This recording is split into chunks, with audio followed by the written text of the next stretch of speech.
Let's get into this, you guys. All right, so we got two great guests here today. We got Bill Miller from Bank 59, Bank High Five.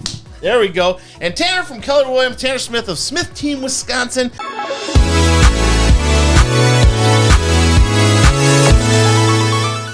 We're going to talk today about a really cool topic that is hitting hard to home with my household right now. And probably might be hitting hard to your household as well. And that is that you got a 20-something that's getting ready to start life, you know? And life, it can be a hard smack in the face if you're not ready for it, right? So we're going to talk a little bit about today, helping your 20-something get prepared for that moment and be ready, prepared, have a little bit of, I don't know how to say ammunition, but some information equipped. That you can bring. Yeah, you're going to be better equipped to bring this conversation to your 20-something to help them get through this moment, you know? Tanner's gone through that moment recently, and he's still working through that moment, right? How old are you? That's right, I'm 25. 25. So Tanner's still in the middle of that, working through it, but he has a lot of friends that are going through it and stuff. So a lot of great experience we're going to have here today to bring that kind of conversation to the forefront. We're going to get into our main topic here, and that main topic is revolving around age, more or less, and starting life. So I'm 20-something and I'm starting life, right? You get done with college, or you go out and get a career or whatever. You're in your mid-20s, and you know life is coming at you, and life can come at you in a lot of different ways, right? Things that used to happen was at 18, 19 years old, you left the home and mom and dad washed their hands of you, right? Yep. That was just the way that it was, right? That was how you were. Yeah, that was just what it was, you know? When I went off to college, I mean, my mom and dad chipped in a couple bucks, you know, but that I was on my own. I was doing my own thing. Buy my own car, my own insurance, my own self, everything, you know, really wasn't a thing. But now I got a 24-year-old and 26-year-old that I was paying their cell phone bill till they're 25, and I was paying their car insurance till they're 23, 24. I mean, things are just different. You know what I mean? When you start to take responsibility for all your own stuff, like paying your cell phone, student loans come due, buying your own clothes and food, pay your own car insurance, have your own car. You know what I mean? My son had a family car that he was using up until 6 months ago or whatever, or a year ago. About 6 months ago, wasn't it, honey? He was super excited, and we found him a really great deal. Yeah, he got a great deal on the little Honda. But yeah, I mean, all that kind of stuff has large expenses, you know, having an adult career and a job, start saving for retirement, getting married and having a family. I mean, that all, granted, getting married and having a family is happening later now than it used to. Before getting married and having a family was 2022, you know? There was a period there where people, I think, were just deciding, like, the heck with it. I'm just going to live my life. I'm going to go on vacations. I'm going to go to concerts. I'm going to go out with my friends. I'm going to do my thing. Yeah. And the reality is some people stayed in that mindset for a little longer than they should. Yeah. And how I know that is when I look at someone's credit report.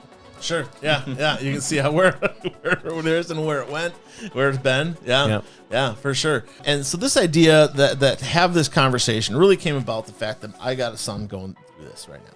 And he graduated from college from UW-Platteville, lived at home for a little bit or whatever, and he's like, I'm ready to start life. Let's do this, you know? So he wanted to get his own car. Cool.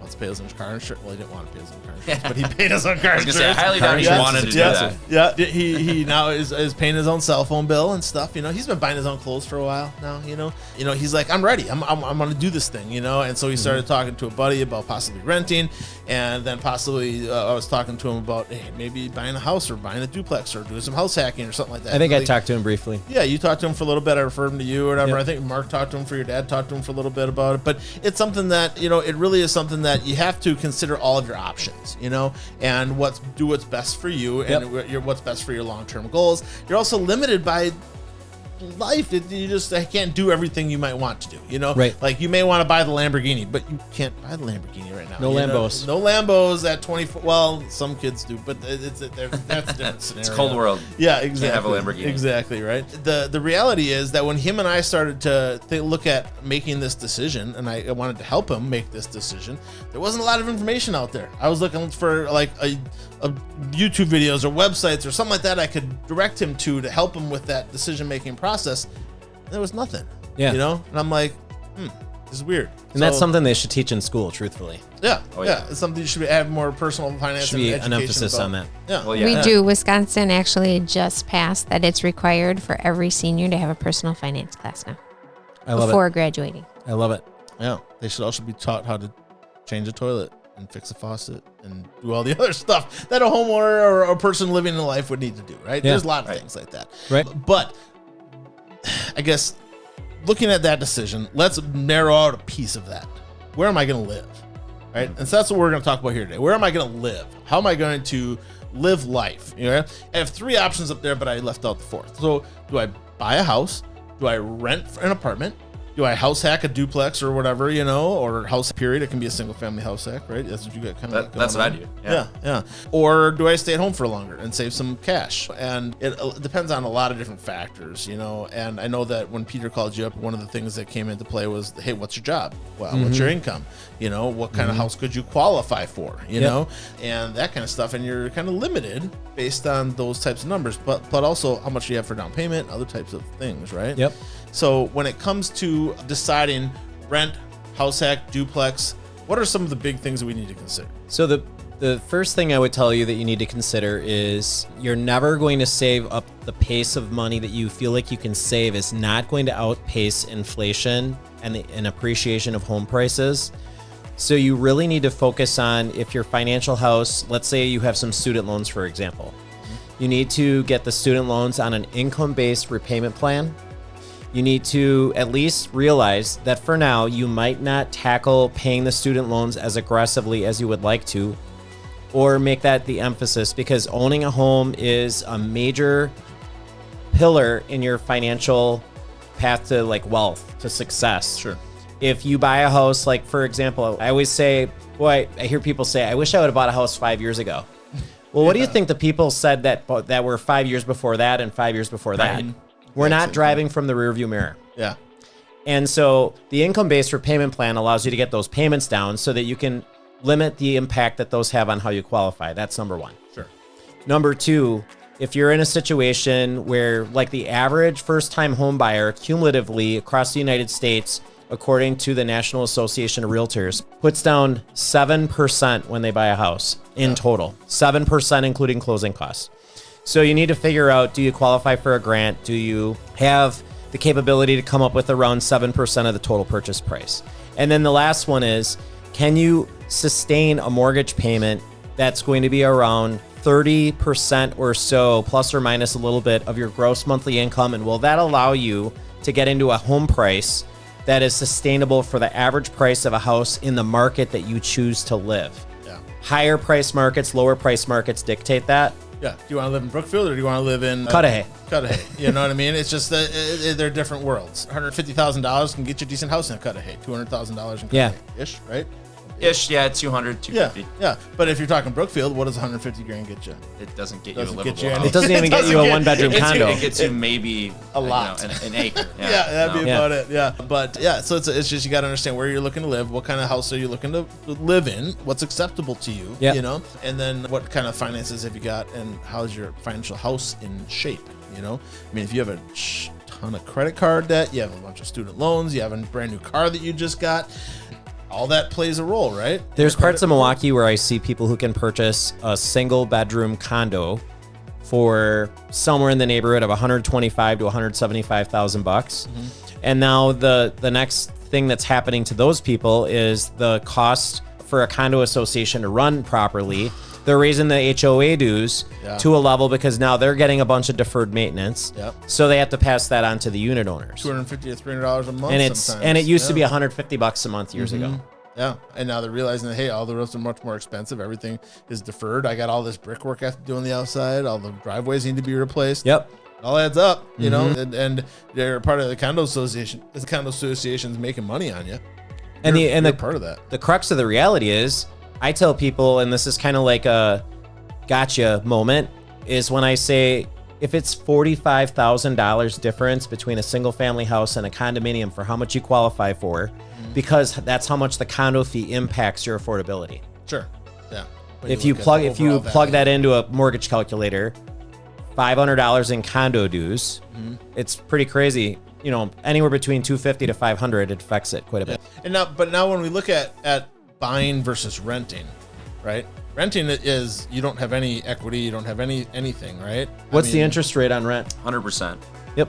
It doesn't Might as make well throw nothing. We didn't plan that either. It's just facts. It's just the fact. Yeah, you pay rent, you're not going to have a penny of equity in anything, you know? No, and I feel like a lot of people, you know, back to the topic of 20-somethings, I feel like when you have that feeling of you want your independence, you kind of just block everything out and you're like, where's the fastest place I can go to just get out of here, you know? And so that, like, I mean, the year I got out of college, I was like, well, I guess I'll just stay in Madison and pay $1,000 a month for a tiny little apartment in a 1800s building, you know. And I can hang out with my buddies, and I don't have mom and dad hanging over my ear, and I can play video games all night long if I want. That's right. Well, and you can do that kind of stuff, and maybe you can enjoy that for, you know, a year, but I quickly snapped out of it because I was like, where's all my money going? It's got to be going somewhere. I'm not gaining any appreciation, any assets, things like that. So yeah, $1,000 a month, man. $12,000 a year of your income is going directly to this other dude's pocket, and you don't get nothing back except for you get to live in this. Right, and that's not including utilities and you know, Wi-Fi, water, things like that. Rent, insurance, everything else. Yeah, and then if you're hanging out with all your friends all the time, you know, they're expensive. They're right there on the weekends. Yeah. Oh, you spend so much more money, especially in a city like Madison or Milwaukee. Yeah. You know, you're spending at least $100 when you go out on a Friday or Saturday, whatever it is. Especially now. Yeah, probably even more now, to be honest. You know. So Tanner, how did you make your decision? How did I make my decision? Well, tell them what your decision was. Okay. So you left the apartment, right? Yeah. So I left the apartment in Madison. I was still working at a software company there, but I moved back home, back to Wales, because I realized I gotta save up and try and do something else because this isn't working. Didn't have a down payment. Right. Not even close. Yeah. And so at that time I was thinking about getting into real estate with my parents. So it seemed like an opportune time to come back and try and recuperate my finances and and make the career switch that I wanted to do. Even though it was painful. Right. Probably to move back home with mom and dad, right? Well, it was, but it also, it is not nice. That they're not nice. Right. No, they're very nice. I work with them every day and I choose to, so that should speak to them. But, you know, for a while though, it is nice because, you know, it's like, dinner's ready, like, oh, that's nice, but laundry's done. Right. We finally made Peter start cooking. See, he has to cook one night a week. He's been doing some fancy fish. What do you mean? He actually offered. When he made the decision that he was going to stay here until he was that a ploy or was that legit? He legitimately offered. Getting dinner to a 20-something was going to Culver's or running through the subway or that kind of stuff. I got good at doing hamburger helper when I was young. Yeah, but I'm like, Pete, I can't do fast food all the time, man. Yeah, so he started to cook. And he started cooking. Yeah. He is. And he's like the Taco Tuesday. No. You would think. He think LeBron James has that. It's seasoned fish. Yeah. He's broken out some recipes. Dinner one night and all kinds of fancy stuff. Once you can get the grill out, it's grilling season. That opens up a lot of doors. He did hamburgers the one night. Yeah, but him and his girlfriend, they like to cook and stuff on the side, so they will make their own like hand rolled ramen noodles and all this other type of stuff. And so I'm like, oh, let's see what the kids got, you know. And so so that works out pretty good. So all right, so back on track. Yeah, sorry, we get off track a lot. Yeah. Oh no, that's fine. So you move back home, live with mom and dad, saving some bucks, right? Where does it go from there? Yeah. So and my journey took me. I was 10 months living at home, and then obviously I had the urge to get back out and. I really didn't want to go back to an apartment, but I had been saving money. I was making more money. Got in touch with Bill just to see what we could do. I contacted him first because, I work with him on a daily basis and he's great. And other than that, I just wanted to know where I was at. And he's not going to make you feel like a turd if you can't, if it's not right for you. No, exactly. He's not going to break it down like some people will in the banking industry, like you're not worth their time. Right. It's not like it's that. Nothing like that. But also he's not going to sugarcoat it. He's not going to tell you, well, you really could get a house at $250, but you really only qualify for $230. That doesn't happen either. Yeah. He tells you how it is, exactly how it is, and where you can shop. And so then from there, I took myself on my own showings, and the second house I looked at, I wanted it, threw down an offer, and ended up winning it out. So and the timing was right. Like that, things fell into place. Yeah, things did fall into place, and they do if you take care of your finances and you stay on top of things and you work really hard. Yep. You can definitely achieve it, and I take people through that same process that have been kind of doing the same thing that I was living at home. Most of your clients here tell me is your friends and family that are mid-20s, and that's kind of your niche right now, right? Right, exactly. Now, we also brought up earlier that you do this little house hack thing, right? Mm-hmm. What's your living situation like? Yeah, so you charging your girlfriend money? No. That would have been a good one. Okay. So I don't charge her money. She only comes over when she has to work at Children's, which is 5 minutes away from her house, so it's not a big deal. I'm happy to offer that. Once I got the accepted offer, I was kind of reaching out to my friends who I knew that rented in Milwaukee or Waukesha or whatever, people that I knew I would want to live with. Yep. Because first of all, I don't need a 1,400 square foot house to myself. It's not a mansion by any means, but what am I? 1,400 square feet's a lot. What am I going to do with the rest of this? Yeah. Just not decorate it, not put stuff down there. Just would look weird. Be a 1-bedroom apartment in a 1,400 square foot building. So, and then 2 of my friends happened to be like a month out of their getting out of their lease, right? Sure. And they hadn't found a new place. And they're 2 of my best friends from high school, so that worked out perfect. And basically how the situation works is I had them sign a contract for, like, as you would for a lease. Like a lease. But I charge them like way more than fair price for the rent in the area. I think in Wauwatosa, average rent's like $1,470, and that was 6 months ago. So maybe let's say $1,500 for a single person. You don't have to disclose them. Yeah, no. And I wasn't going to, but having them just even help on the mortgage is huge for me. And plus, I get the company of them. We hang out all the time. They get a little cheaper rent. They get for sure. No, it's you don't have to worry about a landlord or nothing like that. No, and no, exactly. It's and take care of your own stuff. I trust you. Yep. And if you break stuff, it's in the contract. Yeah, and you have you bear the responsibility if something breaks or something like that, because you still have that portion of a landlord role, Yeah. But it's also because you are the owner of the property. If the relationship goes bad, you're still insulated, right? And then they would have to go find someplace else to live. Right. So protecting yourself in that house act is important too, 100%. So you wanted to make sure they weren't going to become squatters one day. Is that what you're saying? Yeah, right. But when you guys have all had roommates. I'm not leaving. I mean, I had a roommate. I had a roommate in college, Chris. Love you, Chris, man. But Chris would go out every Friday and Saturday night, come home, and it was religious. Puke on the floor, fall asleep in his puke, and that was how we went through. That's how we went through a whole semester. Eventually he realized that college wasn't for me, and he left, but at that semester I was like, I'm out of here, I went and got an RA job or whatever, and I didn't want to have a roommate ever again type of thing, but it can go bad too, so you gotta be really careful about who you're choosing to have your roommates as, and you also need to insulate yourself when you're doing that kind of thing. So having a lease when you're the owner of the property, not just saying, hey Jimmy, come live with me, give me $500 on Saturday every other Saturday or whatever, We will help people who are going to qualify outside their typical debt to income ratio allowance, where they know they're going to have some people helping out with the mortgage payment. There are some creative ways to get people to a higher debt ratio or affordability ratio when they know they're going to have people helping out. Today, I actually helped someone with a pre-approval where the guys, they're trying to buy a duplex together with 10% down. Guy's going to live in one side. His brother's going to live on the other side, and then they each are going to get some people living with them on either side, kind of like what you're doing. Sure.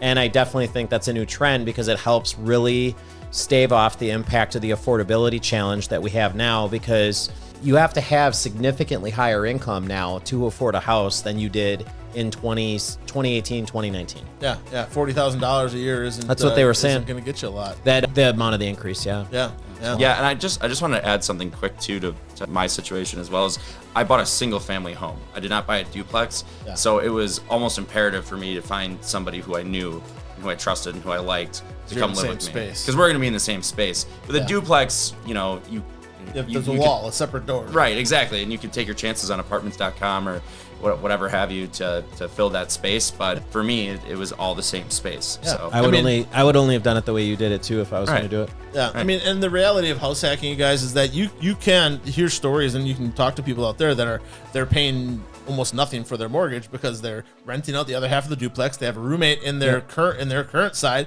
and the more amount that they pay to their mortgage is like $150. But they also carry the insurance and all that other kind of stuff, bear the responsibility if the roof has to be replaced and stuff like that, But there's definitely a financial upside to doing that, and to look at what happens to house prices. It's a different world, When I graduated from college, the average house price was $125,000-$150,000 in Sussex. Yep, that's not the case anymore. Now you're looking at $250,000-$300,000 as your average house price in Sussex.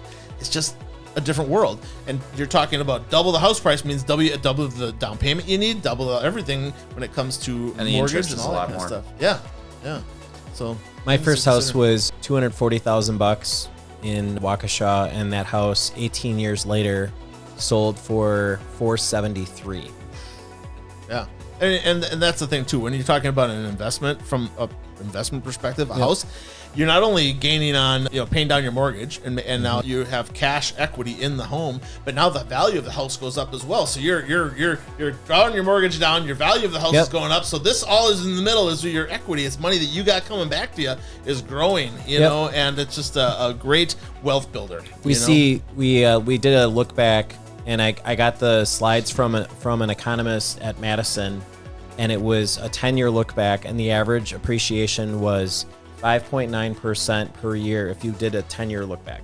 Oh. So if you annualize that, the fact is the person who's paying the rent can make the argument that they didn't have to do the cost of living, and they had other advantages because they could get up and move whenever they wanted. Yeah. But the reality is there's no way any other benefits like that can outpace all the advantages from the standpoint of how much you spend per month and like cost of living, like what you're doing, and all the things you were identifying with before. And even if you're going to own a home for a short period of time, you're probably still going to come out ahead in the end of things, Yep. One of the things I wanted to mention this, but there are short-term benefits to each of those, like to be able to, with renting, be able to move wherever you want, whenever you want type of thing. There's short-term benefits to buying a house versus a duplex, With duplex, the short-term benefits are the financial right up front, where buying a house takes a little bit longer to have some of that financial benefit, But there's also, I think, a greater long-term benefit to purchasing a home or purchasing a duplex, Purchasing a duplex ends up being more of an investment in the long run because now you have rental property and that kind of stuff. That you should talk about the house hack.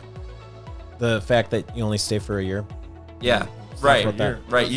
Well, so you can stay for longer than a year, but let's just say my plan to be moving forward from this is stay in this house for, let's say, a couple of years. Let's just be conservative. Sure. But then when you have enough money again for another down payment, and you can just fully rent out that other house, then you go buy another house and live in that, and you have a full rental property on this side. And now you have a new one, and maybe you're house hacking the second one too. Yeah, somebody's paying the mortgage down, the value of that house is going up, and now you're in another house doing the same type of thing, and just keep growing your portfolio that way. Mm-hmm. Yeah, the guys that are in the rental business, the landlords and stuff, they talk about doors. And how many doors you have? How many doors you got? And one guy says, I have 87 doors these days. I'm like, that's a lot of people to take care of. Right, that's a big responsibility, and that's another thing too, is you have to manage that as well. If you're going to buy a duplex, basically you're renting out half of the building that you live in. Mm-hmm. So you have to be able to take on that responsibility. You can't be gone all the time and, hey, the water heater broke while you were in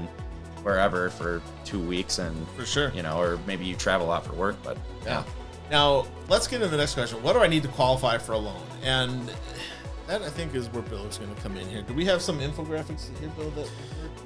So the first graphic that we'll look at is basically to say, let's talk about, first for clarity, let's talk about the age for the audience. Generation Z is 18 to 25 years old.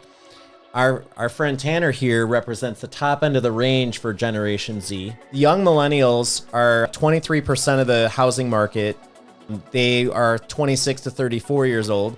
And then you have the 40% of older millennials, that's going to be 33 to 42 year olds. So if we're looking at in our graphics, if we went to if we're looking at distribution, let's say that you're going to buy a house and you fall under the category of under $99,900 a year for annual income. Yeah. That person can buy a house with 100% financing if they can get under contract on a property. 100% financing. Wow. And if you are in a situation where your family is, let's say you have a child, or let's say for example, there's a program in Madison that's called WEDA. That stands for Wisconsin Housing Economic Development Authority. It's been around for a long time. And their interest rate right now is at 5.875 for that program. They can take advantage of opportunities to get lower costs for mortgage insurance and cheaper rates. That's an option. If you are... How do you qualify for WEDA? So it's basically a conventional loan. The majority of mortgage companies in our community offer WEDA, and it's $114,000 a year for a 3+ person household, and you can still get that program, and it's based on whoever lives under the roof. So, for example, this person I talked to today looking at this duplex, they would have qualified for it. But then they suddenly disclosed to me that they have a couple of buddies living in the same unit with the guy who's going on the mortgage. They make you sign an affidavit disclosing all the income for anyone living under that roof in that unit. Yeah, and I'm not here to I'm here to still do mortgages for a while, so I explained that to him, and we're not going down that road. However, Fannie Mae and Freddie Mac, Fannie Mae has Home Ready, and Freddie Mac has Home Possible. Those programs are 3% down, and they allow a lot more creativity around how they do those loans. The biggest creativity, and it's funny how some lenders don't even realize this, because the person is going to want the 6.5% rate if they can get that lower rate and the cheaper PMI. Yeah. Let's say, Matt, you have commission or bonus income, but you qualify just on your base. Sure. Fannie Mae or Freddie Mac will let you omit those other incomes off the application so that you can still buy the house at the better terms. Okay. They give you that flexibility. So back to 10,000 feet, 0% down, 3% down. And for those folks that have less than perfect credit, that's going to be 3.5% down. That's going to be your FHA loan. And we know that with FHA, we're not seeing as many of those customers getting under contract in this market because FHA is picky about property condition, lead-based paint, peeling paint, rot, handrails, all that stuff. Yeah. Yep. Roof condition. Yep. A lot of that stuff is a deal stopper. So there's a stereotype associated with FHA, but for properties that have been on the market for, say, over 3-4 weeks, if that person gets an FHA offer, they can consider it. And of course, for those folks that are veterans, you can get 100% financing, even on multi-unit properties if you're a veteran. Yeah. So those are going to be your lower down payment options. They can be picky though too. They can be. They follow the same rules as FHA. Yeah. Trip hazards. Yeah, the VA, I find that they're more picky on the handrails and that kind of stuff, you know, just because they're looking out for the health. I get that. And the VA appraisers are selected by the VA. FHA, all the mortgage companies use their same appraisers for their conventional loans as they do their FHA stuff. Yeah. But if it's the VA sends out the appraiser. Yeah, and when you hear somebody talk about the VA inspection, it's a VA appraiser with a checklist. It's not that they're an inspector like me that knows houses and construction and that kind of stuff. They're just looking for items that are on the checklist. Are there guardrails at all stairs? Are there GFCIs by all the kitchens and bathrooms? You know, does the roof have more than 3 years of life left in it? You know? Yeah, and try to get someone to put that in writing when the shingles are curling up. Yeah, right. The thing I was gonna say though this year was that we got that nice enhancement for those folks that want to do the house hack, the 2 to 4 unit properties. Fannie Mae released that enhancement to do 5% down on 2 to 4 unit properties if you're going to own or occupy, and that is something that is for 4 units. Yes. Wow. However, about 2 weeks after I purchased my single family house. Yeah, isn't that right? Yeah. the thing with that though is that as much as that was nice to hear, people who are investment property buyers as their business, as their form of business, they pretty much flush out that buyer who has the 5% down payment the majority of the time. One of the things I want to mention too is that right now we are seeing more generational home purchases than we ever have. Yeah. People who are like, let's say my grandma is going to go into assisted living, and now I can buy her house and I can do something called a gift of equity. We see that in a situation where someone is going to, where you're buying basically a house from your parents, and you can purchase the property where they're going to give you some of the equity that will substitute your down payment, and that's a huge advantage. That's basically huge. Like a gift. Yes, 10% of Gen Z purchased a multi-generational home, meaning home to adult siblings, adult children, parents or grandparents. Yeah. I did have a lady who was 19 years old that was an EMT, took all the courses, got through the courses, and she was making just under $56,000 a year. She had no debt. Sure. She got a $10,000 first-time buyer grant. Cool. She didn't have to pay it back if she stayed in the property for 5 years. Okay, she got a gift of equity from the family. That's like a free $10,000 she got. It was. Okay. Yes. Sweet. And for those of you that want to get a grant, just know the average sales price in the area that we live and the average income for most first-time home buyers, it takes a pretty good recipe for the ingredients to allow you to afford to buy a house with a grant and get all those first-time buyer benefits. Yeah, it has to. All the stars need to align. Because 80% of median income it's based on family size, but it's pretty low. Yeah. And they're going to raise it again in April. Okay. So we're going to look at just in April of 2024, we're going to see what those new numbers are. They go up with inflation. Okay. Gotcha. In a nutshell, that's going to cover most of the detail on this stuff. Yeah, so they're CPI adjusted or whatever. Yeah. Yep. Gotcha. Okay. Cool. So lots of options out there as far as first-time home buyers and getting into a home and things that can be interesting ways to go about it.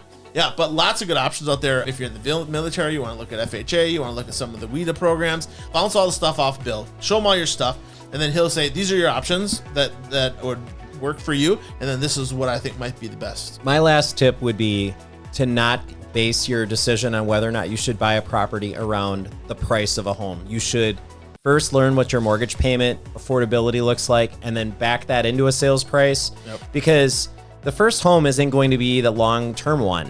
Yep. You should find something if you were going to take the things that you like about the property and focus on those, and then say, here's the things that will eventually correct or improve over time, so that you at least can get your foot into home ownership, because time in the market is better than trying to time the market. Yeah. Right, Tanner? Yeah, for sure. Time in the market beats time being in the market. And that pre-approval is where we do this, right? Absolutely. And that pre-approval is where you do that. And before you even think about going to look at houses, or even before you go on Zillow and look at houses online, get that pre-approval, because you could be looking at the way wrong market, dollar figure wise, and See you that may, all the time. yeah, and it just puts you in a bad place. You want to start with realistic numbers so that you're prepared for that house hunting, and that you're going to be looking at houses that you qualify for. Because if you go look at houses you don't qualify for, and then you write an offer that you don't qualify for, and then it's just.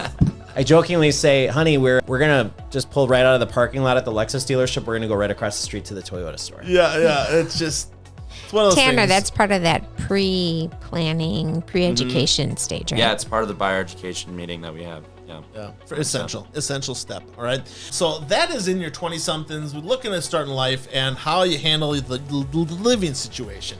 We didn't talk about cell phones, insurance, cars, none of that kind of stuff. But that's kind of looking at your living situation. Now, one thing we didn't talk a lot about, we did mention it, but living at home with mom and dad may not be the worst thing to do. And that's ultimately where Peter ended up being, because his girlfriend's going to be moving colleges in the next year or so, and they're just thinking about different options and things.